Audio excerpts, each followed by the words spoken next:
Hello and good morning, everybody. I hope you're having a good Monday so far. Sorry for the late video, for the late post. It has been a crazy morning. Had a plumber come out because of a possible leak, but you know, I'm blessed, I'm alive, I'm breathing. So today I have a Monday morning motivation for you guys, and it's simple, it's sweet, and it actually reflects a lot about what we've been talking about for this past month and a half at Elevate. I'm going to start off with a passage of scripture, and it's found in 3 John, and obviously it's from a guy named John, and he says this to some friends of his. He says this: "My dear friend, I pray that everything may go well with you, and that you may be in good health as I know you're well in spirit."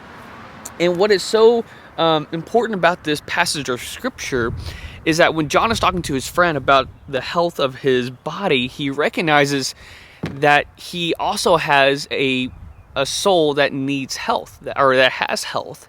You know, a lot of times when we talk about the soul, we don't think of it as having a health bar. You know, like you play in video games where, you know, you have the health of your player and it can go down if they get injured.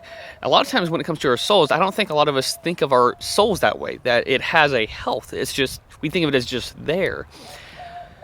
But I like to beg differ. I think, and I do believe that the scripture and a few others clearly indicate that our souls, they have a health, and that they need to be taken care of, and that they need to be in our minds and to be in our consciousness. You know, car. So a few weeks ago, I don't know if you guys know this, but my wife had contracted COVID-19, and luckily, Jessica, she compared to many others, she was okay. You know, she got sick. Obviously, she had symptoms. She definitely was in bed a lot, and I had to take over the house, so to speak, because we have 2 little kids, Aria and Jim, and they are a handful. They're amazing, they're lovely, but they are a handful, and so I had to take it upon myself to go out and take care of them and to do what I needed to make sure that they were healthy and that they were getting attention and getting food. And as time went on, you know, a week and a half, 2 weeks kind of went along, I began to get more comfortable with things that didn't always make me feel comfortable, or I would become more comfortable with doing things that Jessica would normally do, and it was only until I began to really have to focus all of my attention, both day and night, on my kids, that I began to realize some of what I needed to improve in, and some of the things that I needed to do better as a parent and as a father. And I think it's the same way with our souls. Is if we choose to ignore our souls, the health can deteriorate, and the state of our souls can not prosper. And so when it comes to our souls, sometimes we have to get uncomfortable with ourselves. We have to acknowledge that we have a soul and that it has a health, and that if we don't acknowledge it, if we don't take care of it, if we don't feed it with a relationship with God, then it can suffer.